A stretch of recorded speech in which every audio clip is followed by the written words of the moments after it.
El 2025 se acaba y para muchos fue uno de los años más bajos para el cine y las series de superhéroes. De hecho, me atrevería a decir que incluso los cómics superaron a las películas, al menos por parte de DC, pues el universo Absolute la rompió por completo durante estos 12 meses. Este año, bautizado por los fans como Super Fantástico, nos dejó cosas interesantes, pero también una gran pregunta en el aire. ¿El género de superhéroes realmente está muriendo o todavía puede salvarse? Por eso, hoy vamos a repasar todos los proyectos de superhéroes de 2025, tanto series como películas, y los voy a rankear del peor al mejor, para entender qué falló, qué funcionó y qué nos dice este año sobre el futuro del género. Ironheart. Empezamos por lo más bajo, por eso que casi nadie quiso ver. Si estás entre las pocas personas que vieron la serie de Ironheart, te expreso mis más sinceras condolencias. Creo que el bullying que se le hizo a esta serie ya fue suficiente, al menos en este canal, pero no es un secreto que absolutamente a nadie le interesaba verla. Y es que, a ver, no tengo mucho por decir de este proyecto, realmente sobró por completo y eso se demuestra incluso en que ni Marvel le tenía fe. Lanzaron todos los capítulos simultáneamente cuando anteriores series optaron por el formato de estrenar un capítulo cada semana. Incluyeron poderes mágicos en Ironheart y en las tramas para tratar de darle algo más original al proyecto, pero ni aun eso alcanzó. Y claro, la cereza del pastel, la terrible presentación de Mephisto, un personaje con tanto potencial que habría quedado como anillo al dedo en algunos proyectos como WandaVision, Doctor Strange y el The Multiverse of Madness, e incluso en la serie de Agatha, que bueno, es un proyecto que sí tiene que ver con lo místico. Y hermano, ¿lo presentas en la serie de Ironheart? Por Dios, a veces Marvel justifica el mal momento por el que está pasando con decisiones como estas. Aún no sabemos cuál será el futuro del personaje, pero esperemos que al menos no sea con una segunda temporada. Eyes of Wakanda. La verdad no tengo mucho que decir sobre esta miniserie. Hago la misma pregunta que con Ironheart. ¿Realmente alguien la vio, aparte de los creadores de contenido que hacen resúmenes? No tuvo mucha publicidad que digamos, y siendo honestos, es otra serie que Marvel aprobó por aprobar para llenar el catálogo de Disney Plus, pues no aporta prácticamente nada al lore del UCM. Digamos que lo único interesante fue la aparición de un Iron Fist antiguo, pero ni eso llegó a ser el ruido suficiente como para llamar la atención del público. Y es que claro, uno tal vez esperaba que fuesen historias en la actualidad que aporten más al universo cinematográfico de Marvel, no lo sé, algo de trasfondo para personajes como Okoye o M'Baku, pero estrenar una serie que explora muy entre comillas el legado de Wakanda a través de diferentes épocas mientras los protagonistas, que no conocemos de nada, tratan de recuperar fragmentos de Vibranium suena algo dispensable. Capitán América Brave New World. Vale, imagina ser Anthony Mackie. Te dan el manto del Capitán América, protagonizas una serie que desarrolla más a tu personaje y lo posiciona como el nuevo Capitán América del UCM. Los fans te aceptan mejor y te dan una película en solitario para expandir más tu trayectoria. Hasta ahí todo excelente. Anuncian que los villanos de la película serán Red Hulk y el líder, enemigos que en realidad le pertenecen a Bruce Banner. Pero tranquilo, algo se puede hacer. Sin embargo, la película muestra más de lo mismo que en la serie de Falcon and the Winter Soldier. Sam Wilson aún duda de si es digno de portar el escudo del Capitán América. Y adicional, la taquilla no va nada bien. Encima, meses después del estreno de la película, cuando ya se había anunciado que liderarás un nuevo equipo de Vengadores y que podrías tomar un rol protagónico en Avengers Doomsday, se filtra y se lanza un teaser que anuncia por lo alto que el Steve Rogers de Chris Evans volverá del retiro y será uno de los rostros de la próxima película de los Vengadores. Qué injusto, ¿verdad? Quise mencionar eso porque la verdad se pasaron con el pobre Sam Wilson. Hablando ya de la película, en lo personal se me hizo muy normalita. Creo que el villano del líder es demasiado soso, con motivaciones muy básicas y sin contar que llegó como 17 años tarde. 17 años. Sin dudas lo mejor de la cinta es el Red Hulk. Realmente me emocionó ver nuevamente un Hulk desatado en la gran pantalla, aunque fue demasiado clickbait por parte del marketing colocarlo en casi todos los pósters para que aparezca en solo una pequeña parte de la historia. Sin duda lo más ridículo de la película es cuando Sam Wilson, un humano normal, sin el suero del supersoldado, logra detener una superficie o poste con las manos, que fue arrojado por un Hulk. Sabrá Dios a qué velocidad y a qué potencia. Eso sin contar que el CGI se fue de sabático en la parte final de la batalla, en donde, por cierto, oh sorpresa, el Cap termina venciendo al Hulk rojo con un discurso, poder del amor. Ah, y cierto, no conté la mega forzadísima escena post créditos, en donde el líder, que por su tan desarrollada inteligencia, logra advertir la llegada de las incursiones y de las Secret Wars, pero el muy cabezón no pudo descifrar cómo lo iban a derrotar. Marvel Zombies. A esta miniserie le dediqué un video entero, por lo que no profundizaré tanto. Les recomiendo que vayan a verlo si quieren saber más mi opinión sobre ella. En lo personal no me gustó mucho la serie, o sea, cumple y te entretiene, pero insisto en que Marvel debió dejar a un lado el capítulo original de What If y contar una historia de apocalipsis zombie desde cero, esta vez con más galería de personajes, de una forma más épica con tonos de terror, y no solo retomar la historia con personajes que llegaron al UCM después del estreno de aquel episodio de What If. Your Friendly Neighborhood Spider-Man. No es un secreto que originalmente esta serie iba a ser una precuela del Spider-Man de Tom Holland, en donde se contaría más sobre el origen del personaje antes de su primera aparición en Civil War. Al final se decidió que para mayor libertad creativa y evitar contradicciones o errores con el canon original del UCM, sea una historia ubicada en otra línea del tiempo. Centrándonos en la serie, creo que está bien. O sea, cuando salieron los artes conceptuales de los personajes de la serie antes de su estreno, los fans explotaron por dos motivos muy particulares. ¿Qué? ¿Es negro? Pero ese detalle termina siendo muy superficial. La serie muestra los primeros días de Peter como Spidey, un protagonista muy joven que va entendiendo la responsabilidad con la que ahora carga, y funciona. Los episodios son muy entretenidos, tienen referencias a los cómics originales del personaje, también tiene momentos de mucha tensión, como el desarrollo de personajes de Thompson, por ejemplo, que para mí, sin dudas, es la mejor subtrama de la serie. Fantastic Four, primeros pasos. Sé que quizás acá entramos a algo de polémica, pues para muchos esta fue una gran película y puede que esté algo bajo en mi ranking. Y ojo, aclaro que la película no es para nada mala, es sin dudas la mejor adaptación de los Cuatro Fantásticos en live action, aunque tampoco era tan difícil serlo, y pues es totalmente disfrutable. Creo que una buena decisión es haber situado la historia en un universo alterno, más con todo esto de la llegada de Doomsday. El cast funciona muy bien, se nota mucha química entre los actores, y la premisa de la cinta calza muy bien con lo que se quiere presentar en la actualidad del UCM.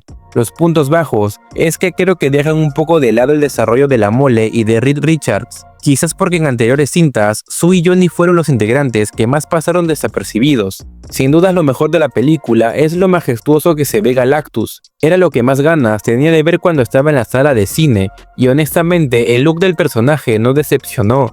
Ahora, algo que me dejó un sabor muy agridulce es que pues Galactus es arrojado a otro lugar de la galaxia y ya. ¿Y ya? Me preocupa un poco que se haya desaprovechado el personaje y que quizá no tengan planes con él a futuro, porque claro, teniendo en cuenta que este es un universo alterno, no sabemos si después de Secret Wars esta línea del tiempo morirá, ni tampoco sabemos si existe un Galactus en el universo principal de los Vengadores, pero de ahí creo que la película es buena y ya, no es para nada de las mejores cosas que ha hecho Marvel, pero sí es buena película a comparación de las otras estrenadas durante los últimos años y después de Avengers Endgame. Daredevil Born Again. Una de mis franquicias favoritas es la del Daredevil de Netflix, y gracias a Dios que Kevin Feige decidió no rebootear al personaje. La serie empieza de frente con el asesinato de Foggy Nelson, y aunque me haya dolido en el alma, funciona de maravilla para la premisa de la historia. Ahora, algo que se notó por ratos es que la serie iba a tener una historia totalmente distinta, y pues hay partes que fueron recortadas y pegadas al último momento.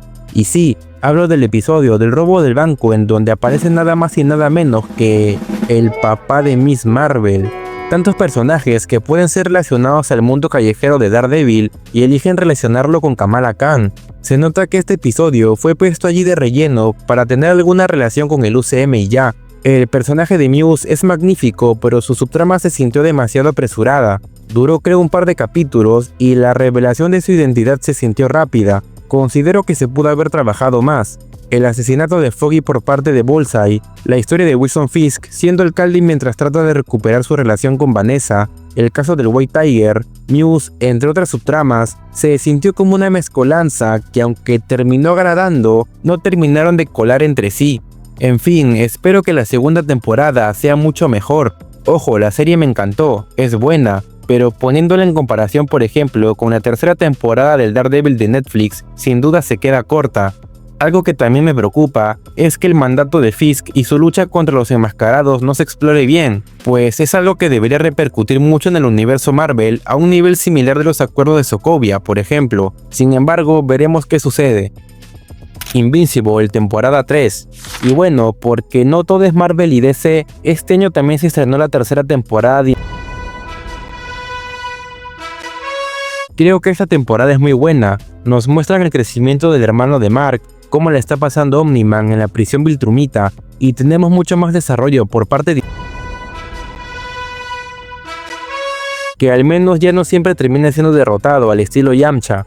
Definitivamente lo mejor fue la guerra de los Invencibles, que aunque me cansé de ver 10.000 edits en TikTok donde todos los loquitos decían "soy ese", es un capítulo sinceramente brutal y que explora más a los personajes. ¿Por qué te fuiste, Rexplode? Y si no fue suficiente tanto drama, sangre y acción, cerramos la temporada con el mismísimo Conquest, que eligió un mal momento para caer a la tierra, pues nuestro querido Mark está emputadísimo y quiere romperle la cabeza al primero que se le cruce. Y efectivamente así fue, literal le rompió la cabeza a Conquest, que no sin antes casi desvive a Eve solo para sacar el máximo potencial de su poder. La siguiente temporada mostrará la guerra contra los Viltrumitas, así que el futuro de esta serie promete demasiado. Thunderbolts. Llegamos al top 3 y aquí debo reconocer que este proyecto no me llamaba mucho la atención y no le veía mucho potencial, más que todo porque los personajes que formaban el equipo, pues salvo por un par, no eran tampoco tan llamativos, pero sin duda fue una cinta que sorprendió mucho y creo que la mayoría coincidirá conmigo en que fue el mejor proyecto de Marvel del año. Es una completa lástima que la taquilla no haya sido positiva y que en números puede considerarse como un fracaso, pues es una historia distinta, que va más por exploración psicológica de héroes que están rotos por dentro y que buscan redimirse y encontrar su propósito. Es una historia más personal, de dejar atrás los errores y dolores del pasado, y de que tenemos que perdonarnos a nosotros mismos para seguir adelante. La mayor preocupación del fandom era que como rayos unos tipos que no tenían grandes poderes iban a vencer una entidad ultra mega poderosa como el vacío, pues se anticipaba que Marvel recurriría nuevamente al poder del amor. Sin embargo, esta historia usa el hacer las paces consigo mismo para sanar esas heridas y ese vacío que nos consume por dentro. Es un proyecto que quizás mereció más reconocimiento y éxito del que tuvo, pues se sintió como algo distinto. No fue la típica pelea final contra un villano, pero creo que tal vez con el tiempo envejezca mejor y sea más valorada de lo que fue en cines. Peacemaker, temporada 2. He de reconocerle algo a James Gunn, sabe cómo volver íconos a personajes prácticamente desconocidos. Aunque al inicio fue algo confuso esto del cambio del universo y creímos que Peacemaker pasaría del Snyderverse al nuevo DCU al cruzar una puerta interdimensional, pues no fue así. Se desarrolló una trama algo más compleja que al final no terminó de resolver todas las respuestas de qué es canon y qué no en el universo DC, pero sí dio como resultado una temporada brillante en todo sentido. El personaje de Peacemaker pasó de ser un tipo que mata gente porque cree que es lo correcto, a ser un tipo que quiere ser un héroe, alguien que sufre por dentro y que solo quiere dejar de sentirse así. En esta temporada, Chris se convierte en un tipo complejo, que entiende que la vida no siempre es como él quisiera que fuese, y que debe perdonarse a sí mismo por el fallecimiento de su hermano, entiende que no es su culpa, y entiende que debe valorar lo que tiene actualmente, sus amigos. Estos personajes secundarios son sin duda el corazón de la serie, y James Gunn los maneja a la perfección. Adebayo es un claro ejemplo de esto, y hablando de ella, el concepto del universo en donde los alemanes ganaron la Segunda Guerra es una grandísima revelación, y esto se vuelve aún más brillante cuando al final Vigilante acaba con la vida del papá alterno de Chris, que en realidad sí era bueno. Esta serie no se siente como un típico héroe contra villano, y creo que la esencia está en eso. Tengo muchas ganas de ver cuál será el futuro de Peacemaker ahora que James Gunn mencionó que no habrá otra temporada, y que su historia seguirá en otros proyectos.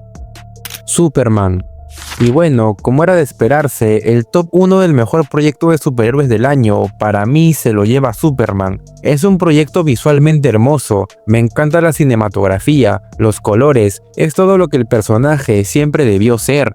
Y claro, puede que algunas de las historias de este ranking tal vez puedan llegar a ser algo mejor de lo que es esta película, pero Superman merece ser el top 1 porque no solo significa un nuevo inicio para el universo DC, sino que marca, como su pecho lo dice, la esperanza de un género que no le ha pasado bien para nada durante los últimos años. Creo que mucha gente que ya no estaba tan interesada en las películas de superhéroes igualmente fue a ver este proyecto, o al menos mostraron interés en hacerlo. La mayoría de salas de cine en mi país estaban llenas de gente, y creo que esta nueva versión del personaje es maravillosa, porque claro, este Superman no es una representación mística ni pretende venderse como un dios, es solo un hombre con poderes que pretende hacer lo correcto, que elige hacer lo correcto. Un hombre como tú y como yo que decide hacer lo que es adecuado a pesar de que todo esté en su contra. Y eso es lo que representa Superman, un superhombre que batalla todos los días contra lo incorrecto. Superman es un héroe cuyas historias no son solo batallas contra un villano, es un héroe que representa humanidad,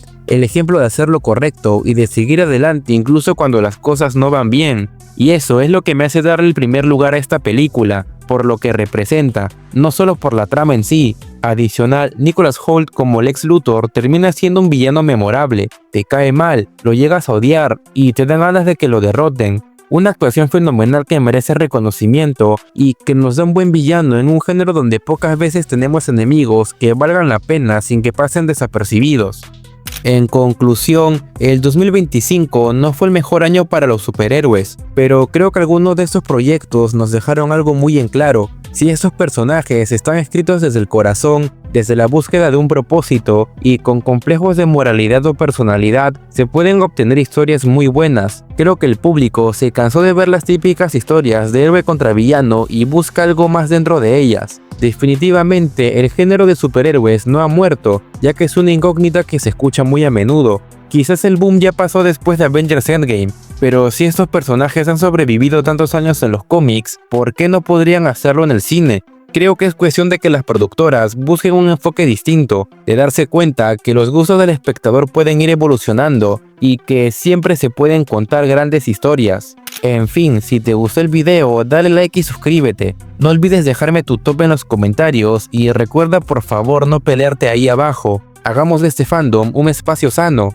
Que pasen un excelente año nuevo 2026 y esperemos que este sea mucho mejor para el género de superhéroes que tanto disfrutamos.